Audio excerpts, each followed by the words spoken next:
vamos a desarrollar la parte de neurocirugía. Vamos a ver, les he traído un caso a manera de introducción del tema. Este es un paciente de 72 años que viene a la emergencia porque dice que él estaba manejando y de pronto él siente un escozor en la nariz, ¿no? Y, unos movimientos involuntarios en el brazo derecho, y en ese momento él no podía hablar, ¿no? Estaba con su esposa en el auto, él estaba manejando, entonces tuvo que detenerse, ¿no? Hasta que pase estos síntomas, ¿ya? En ese rato él mismo cuenta, ¿no? Que sí podía escuchar y entender lo que le decía su esposa, pero no podía hablar. Bueno, se fue recuperando poco a poco y lo llevaron a la emergencia. Eh, Cuando llega a la emergencia, bueno, el médico lo evalúa, ¿no? Le pide su tomografía, le pide algunos análisis de sangre y en ese transcurso se va recuperando el paciente, ¿no? Ya podía hablar bien. Cuando va el neurólogo, ¿no? Que es más o menos a las 4 horas, ya el paciente estaba bien, ya no tenía ninguna molestia, podía hablar normal, ¿no? Entonces cuando se le preguntó si había tenido alguna molestia previa, él dijo que a veces, ¿no? Así como dice acá, una semana antes había notado cierta dificultad para pronunciar algunas palabras, ¿no? Pero algo muy esporádico y muy discreto en todo caso.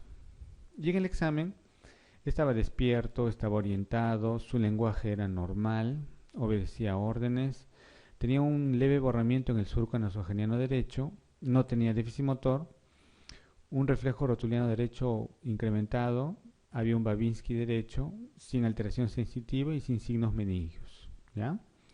Entonces, cuando se le hace la tomografía, se ve estas imágenes, ¿no? Que ustedes pueden apreciar acá, ¿sí? Entonces, el médico de emergencias eh, interconsulta como si fuera una isquemia cerebral, ¿ya? Pero considerando esas menos de 4 horas, en todo caso, ¿no? Y con esa resolución de síntomas no tendría por qué verse esta lesión, ¿no es cierto? O sea, ya no sería una isquemia, por ejemplo, transitoria porque se ve una lesión. Tendría que ser un infarto. Pero para que sea un infarto es muy pronto, son muy pocas horas para que se vea así tan claro, ¿no? Entonces tampoco puede ser un infarto. Entonces, ¿qué creen que es esto? Un tumor, ¿no es cierto? Es un edema, así como ustedes ven, digitiforme, ¿no? Como si fueran unos dedos, ¿no? ¿Se dan cuenta? ¿Ya? Entonces este es un tumor, pues esto necesita contraste o en todo caso una resonancia. Entonces le pido la resonancia, ahí se ve el edema, y cuando se le pone contraste, hay esta zona que capta contraste, ¿no? Un área nodular, ¿no? Entonces pues se confirma que es un tumor cerebral. Y el paciente fue operado y el diagnóstico fue este de acá, ¿no? Un santo astrocitoma pleomórfico grado 2 según la OMS, ¿no? O sea, era un glioma, ¿ya? En todo caso, benigno, ¿ya? Muy bien, esto es una manera de introducción del tema y vamos a hablar de los tumores intracraneales. Para entender un poco lo que son los tumores, tenemos que comprender que en el cerebro existen diferentes células, ¿no es cierto? Obviamente están las neuronas, están estas células acá que son los oligodendrocitos, que son los encargados de producir la mielina, ¿sí? Tenemos, por ejemplo, aquí las células ependimarias, ¿no? Están los astrocitos, está la microglía, ¿ya? Entonces, dependiendo en dónde se origine la alteración, en qué célula, nos va a dar una estirpe de tumor cerebral. Entonces, puede haber tumores que dependan del tejido neuroepitelial, como por ejemplo los tumores dependientes de los astrocitos, estos que están acá en verde. Entonces ahí tenemos los astrocitomas, el glioblastoma, ¿ya? Y otros subtipos. Los tumores oligodendrogliales, o sea, los que dependen del oligodendrocito, ¿ya? Tumores mixtos, o sea, que tienen componente tanto de astrocito como de oligodendrocito, ¿ya? los oligoastrocitomas. Tumores ependimarios, ¿no? Los que se derivan de estas células, tumores del plexo coroideo, tumores del parénquima de la glándula pineal, tumores embrionarios, como por ejemplo el méduloblastoma, o los tumores neuroectodérmicos primitivos, o también llamados PENET, los tumores meningios, ¿no? Dependientes de las meninges, y el linfoma primario del sistema nervioso central, ¿ya? También tenemos tumores, por ejemplo, que están en la región celar, ¿no? A nivel de la hipófisis, ¿ya? Entonces, este es un esquema para que ustedes vean los diferentes tipos de tumores que se pueden presentar a nivel del sistema nervioso central, ¿ya? En realidad la clasificación es mucho más grande. Esta es la clasificación histológica de los tumores del sistema nervioso central, ¿no? Entonces ahí, como ya hemos visto, los tumores del tejido neuroepitelial están los tumores astrocíticos, ¿no? Ahí está el astrocitoma anaplásico, el glioblastoma, el astrocitoma pilocítico, el santo astrocitoma pleomórfico, que es el caso que les mostré, el astrocitoma subependimario de células gigantes, luego los tumores oligodendrogliales, donde están el oligodendroglioma o una forma maligna que es el oligodendroglioma anaplásico.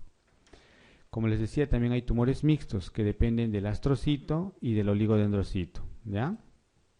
Tumores ependimarios como el ependimoma, tumores del plexo coroideo como los papilomas del plexo coroideo o el carcinoma del plexo coroideo, y también existen tumores de las neuronas, ¿ya? No solo de las células gliales, sino también de las neuronas. ¿Y cuáles son estos?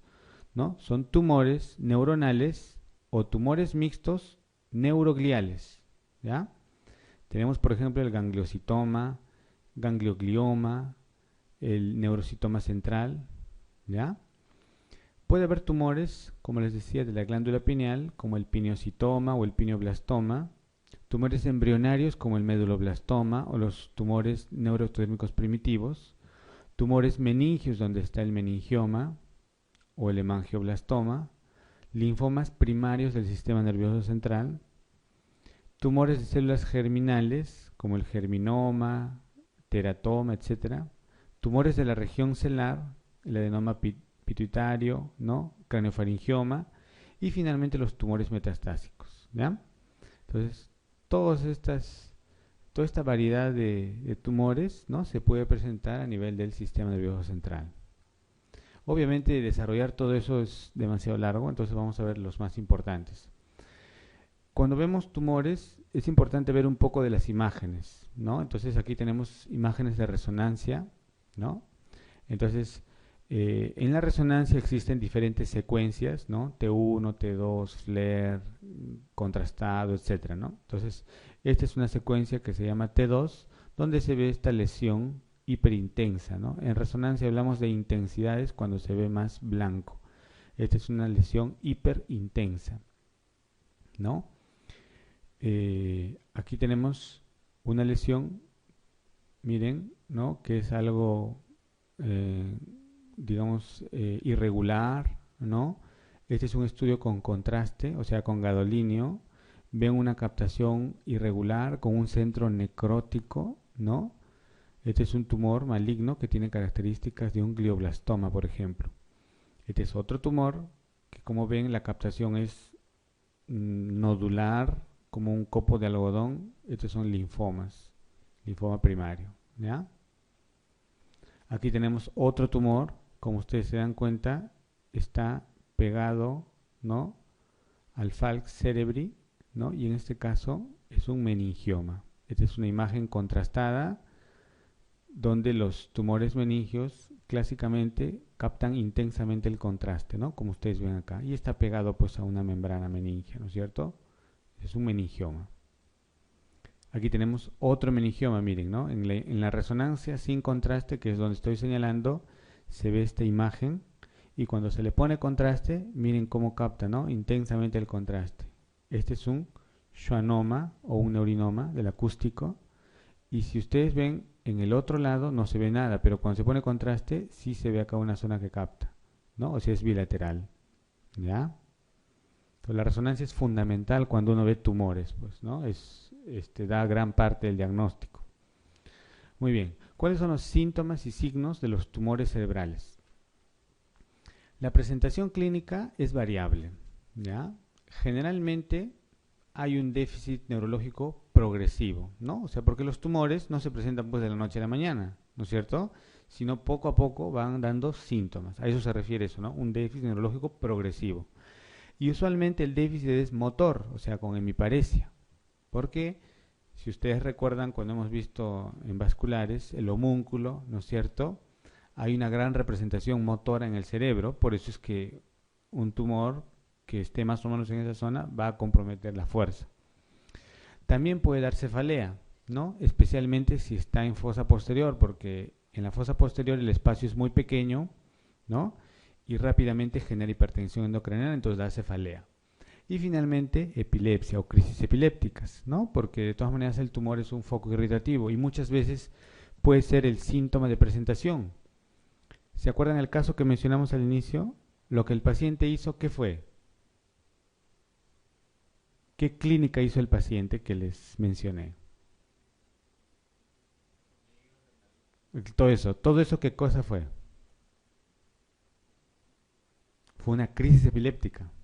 El paciente lo que hizo fue una crisis epiléptica y así debutó su tumor, ¿no? Entonces ahí tienen un ejemplo para que no se olviden, ¿ya?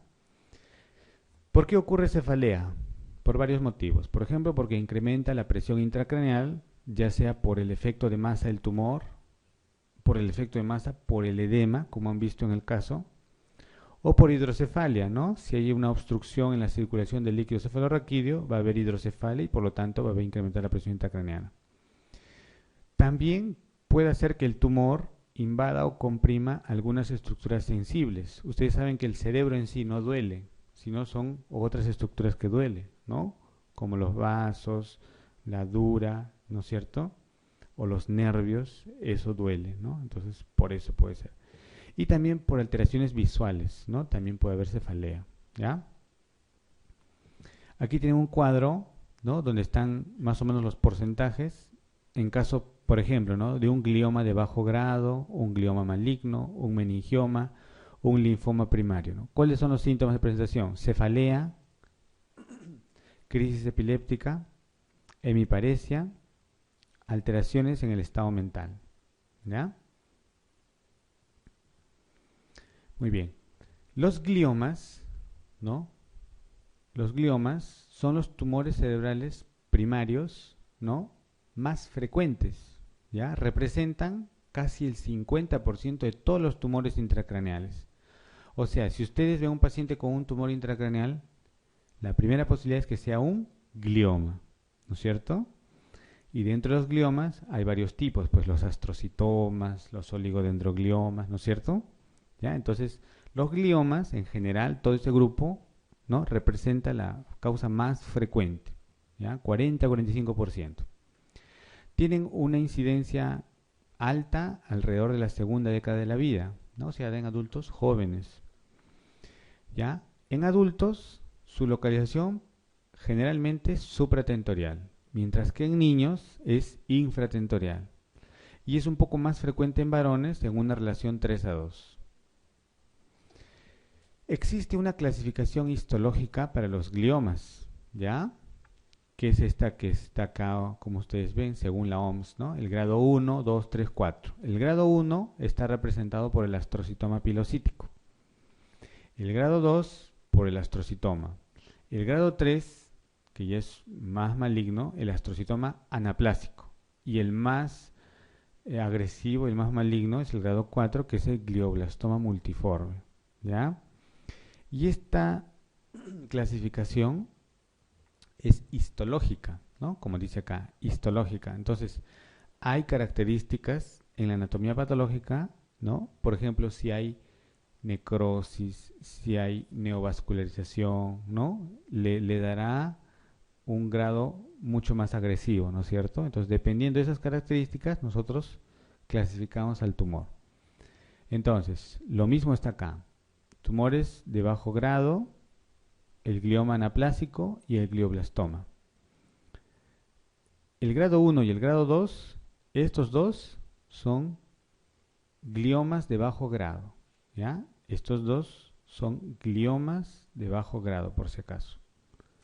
Entonces, los gliomas de bajo grado, ¿no? Que son el grado 1 y el grado 2, ¿ya?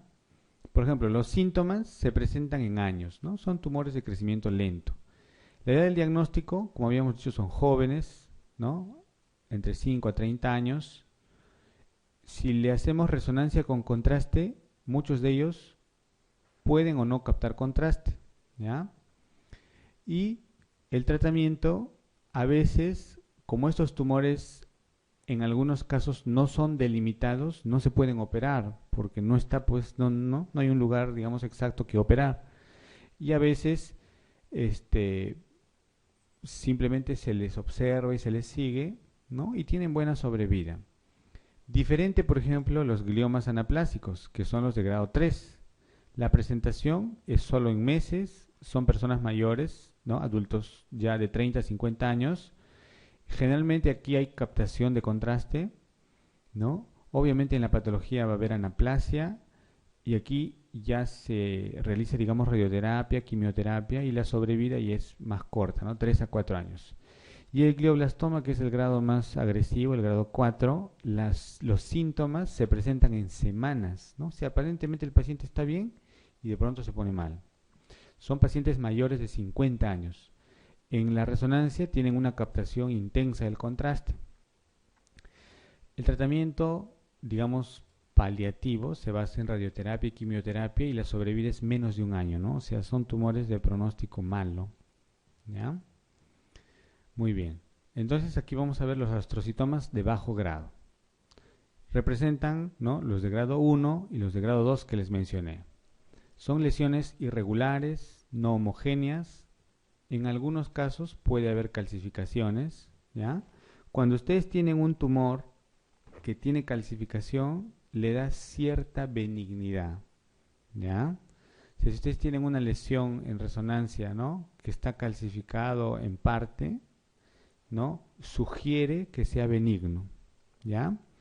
Puede ser incluso por tuberculosis, ¿no? Si tienen una masa que tiene calcificaciones, eso puede ser un tuberculoma, ¿ya?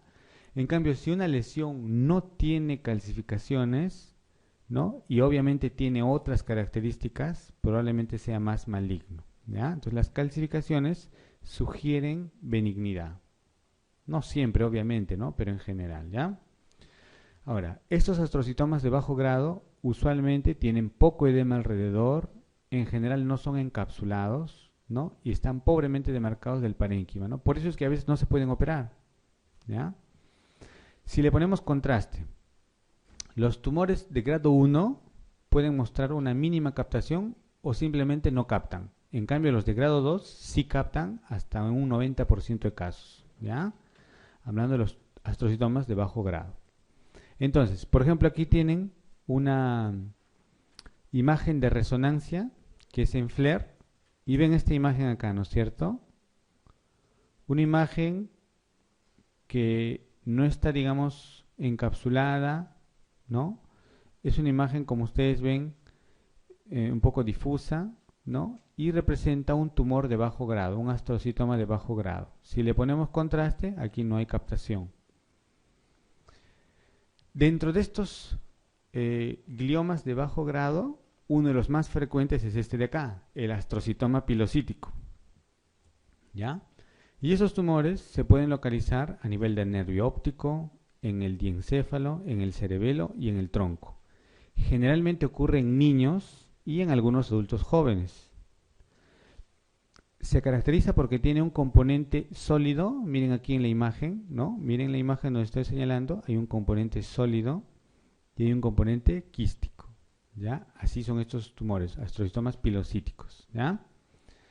¿Cuál es el tratamiento? El tratamiento es quirúrgico, ¿no? Si se logra extirpar todo, bueno, el paciente está curado, porque es un glioma de bajo grado. Pero a veces, por la localización, no se puede extraer toda la lesión, entonces en ese caso hay que hacer radioterapia, ¿ya? Entonces, por ejemplo, ¿no?, dice aquí, este es un niño de 9 años, ¿ya? Ahí está, ocurre mayormente en niños, ¿no es cierto?, que se presenta con una historia corta de cefalea y náuseas. ¿Por qué creen que tiene una historia corta de cefalea y náuseas?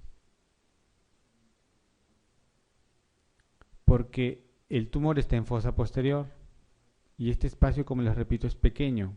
Cualquier lesión, aun cuando no sea muy grande, va a generar, ¿no?, incremento de la presión intracraneal a ese nivel, ¿no? Y va a dar cefalea y muchas veces náuseas y vómitos, ¿no es cierto? Es fácil por eso. Aparte, por la zona también, de repente, si está comprometiendo bulbo, etcétera, también, ¿no es cierto? Dice, ¿no? En la resonancia con contraste, ¿no?, demuestra un tumor que capta contraste, ¿no?, con una porción sólida en la parte anterior, ¿no?, y una porción quística, ¿no? Cuando lo operaron, la anatomía patológica mostró que era un astrocitoma pilocítico, ¿ya? Entonces ahí está el ejemplo para que no se olviden. Entonces ahí está otro caso. Ven el niño, ¿no? Ven el tumor, es un tumor de fosa posterior.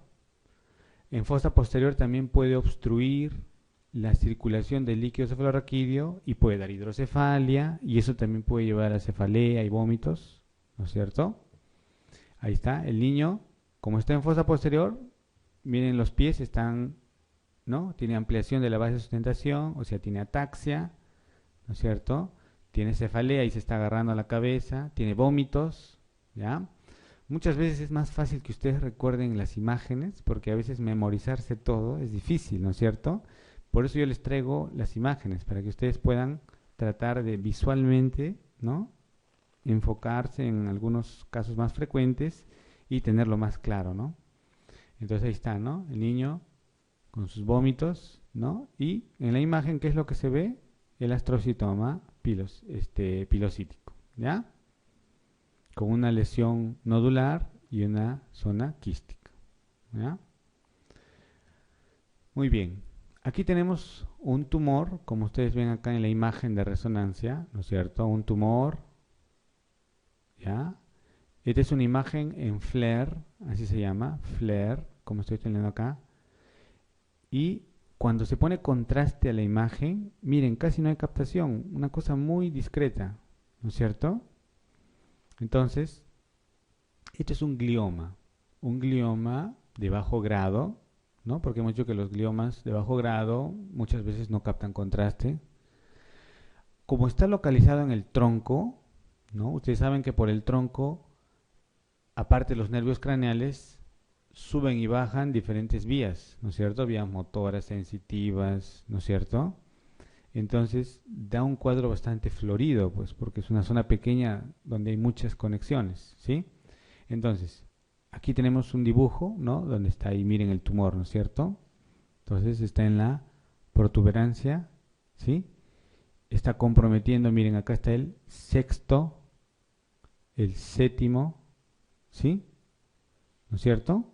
Obviamente la vía motora de este lado también la está comprometiendo. Entonces, el niño tiene una paresia, no sé si se nota, del sexto nervio craneal, ¿no? Miren, este ojo está al centro y este ojo está para adentro, digamos, ¿sí? ¿Por qué? Porque este recto externo del ojo derecho del niño está paralizado, ¿no es cierto? Por eso es que este ojo está desviado hacia adentro. Ahora, si se dan cuenta, también tiene una asimetría facial. Y el lado paralizado es el lado derecho. O sea, tiene una paresia facial central derecha. ¿Sí? O sea, tiene un sexto, tiene un séptimo. Ahí está por esto, ¿no? Miren, el sexto y el séptimo, ¿no? Porque el tumor está comprimiendo esos nervios. ¿Está bien? Luego, el niño con su mano derecha está agarrando su mano izquierda, porque el lado izquierdo no tiene fuerza, ¿no es cierto? Porque si no, no lo estaría agarrando, ¿no es cierto? Y el lado derecho sí tiene fuerza. O sea, tiene una hemiparesia izquierda, ¿sí? Es un compromiso alterno, ¿no es cierto? O sea, un nervio craneal en un lado y una vía larga en el otro lado, porque este tumor está afectando las vías piramidales de este lado derecho. Pero ustedes saben que este lado derecho se va a cruzar y por eso da el compromiso izquierdo. ¿Entendieron? ¿Ya? Entonces, este es un glioma de tronco. ¿Ya? Entonces, muy ilustrativa estas imágenes, ¿no? Para comprender algunas cosas. Muy bien. Ahora vamos a ver el glioblastoma multiforme, que como habíamos dicho es el tumor más agresivo de este tipo de tumores, ¿no? Entonces, ahí está, dice, los glioblastomas representan, ¿no?, la forma más maligna de los tumores gliales. Son bastante frecuentes, representan un 15 a 20% de todos los tumores intracraneales, ¿ya? Imagínense, no es poco frecuente, ¿no? Es una incidencia bastante alta. Es la neoplasia supratentorial más frecuente en adultos. Es el tumor más frecuente a nivel supratentorial en adultos. Y tiene una ligera predominancia en los varones. Se presentan alrededor de los 50 años. ¿Ya? ¿Cuál es la localización más frecuente?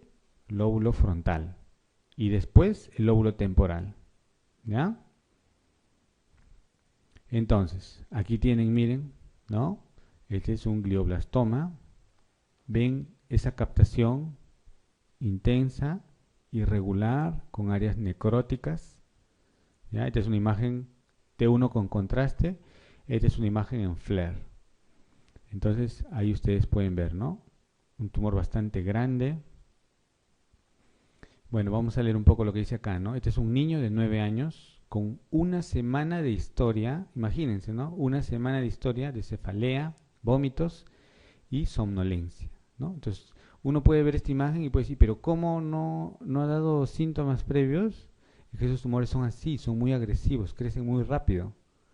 Y entonces el paciente está bien y de pronto, en muy poco tiempo, se pone mal. ¿Ya? Entonces, bueno, pues al paciente lo operaron y dice que es un glioblastoma, ¿no? Grado 4, según la Organización Mundial, ¿no? El cuadro que les mostré, ¿ya? Ahora, los glioblastomas tienen en la imagen lo que se conoce como un patrón en alas de mariposa, ¿ya? Ese es, yo les voy a mostrar una imagen, ¿no? ¿Y por qué es esto? Porque a veces comprometen el cuerpo calloso y se van al otro lado, ¿no? Entonces por eso es que da esa imagen como en mariposa. En la resonancia habíamos dicho que captan, ¿no?, el contraste, son heterogéneos, hay necrosis, cambios quísticos, tienden a sangrar, pero la calcificación es rara. Es lo que les dije, ¿se acuerdan? Una calcificación sugiere algo benigno. Entonces no debería haber pues un glioblastoma, ¿no es cierto? Sería muy raro que haya calcificación ahí. La mayoría de las lesiones capta contraste, el patrón es heterogéneo, puede haber captación en forma de anillo o pueden ser áreas nodulares irregulares con áreas necróticas. Entonces, aquí está lo que les decía, ¿no? Miren, hay un compromiso a este nivel y cómo se va hacia el otro lado y también compromete el otro lóbulo, ¿no? Y aquí tienen, esta es una localización frontal, que es la localización más frecuente de los glioblastomas multiformes, frontal. Y cuando le ponen contraste, miren, ¿no?, cómo capta como en anillo, irregular, y el otro también, ¿no es cierto? Y hay edema, porque miren cómo está comprimiendo aquí los ventrículos, ¿no? Desplaza un poco la línea media, ¿ya? Otros glioblastomas, ¿no?, su área necrótica. Otro glioblastoma, miren, puede tener diferentes formas, ¿no? Captación irregular, su área necrótica, ¿ya? A ver, ahora vamos a ver el santo astrocitoma pleomórfico, ¿ya? Este es el caso que les mostré, ¿no? O sea, el resultado anatomopatológico fue esto, ¿no?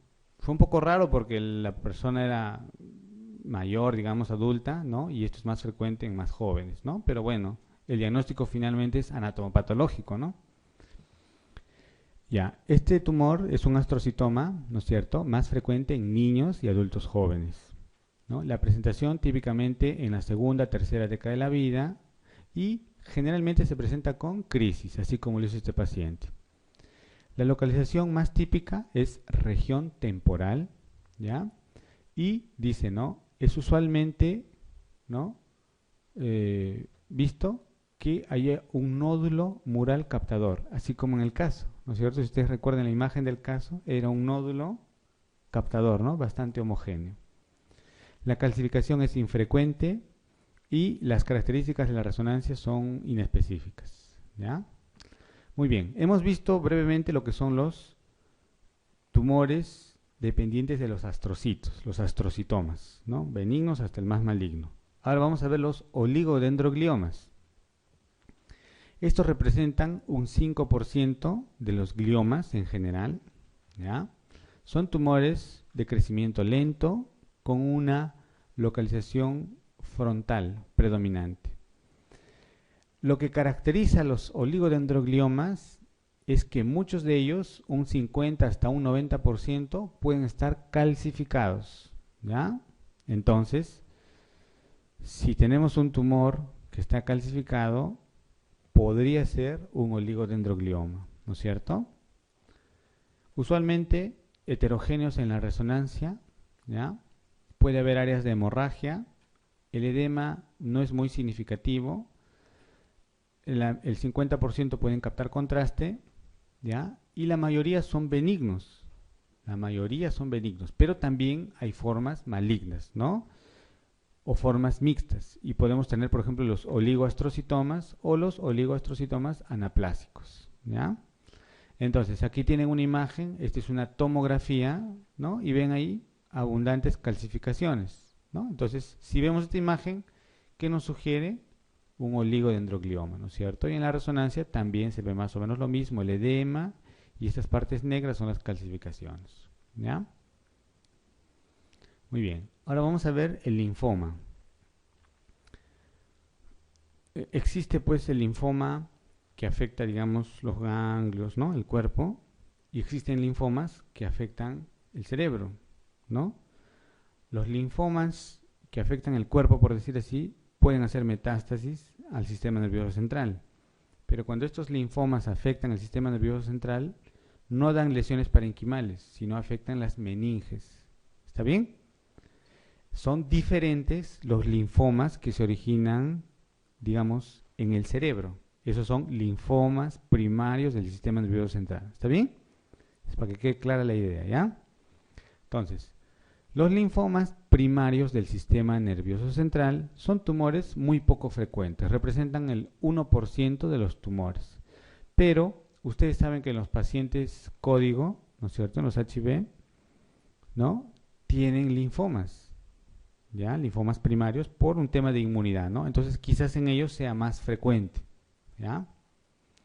O también en pacientes trasplantados, ¿no es cierto?, por la inmunodepresión. Entonces, son masas intracerebrales focales, ¿no?, que pueden ser a veces múltiples, ¿ya? Y como les decía, ¿no?, las metástasis intracraneales, ¿no?, de linfomas sistémicos tienden a comprometer las leptomeninges. Y secundariamente puede haber compromiso parenquimal, pero básicamente las leptomeninges, ¿ya?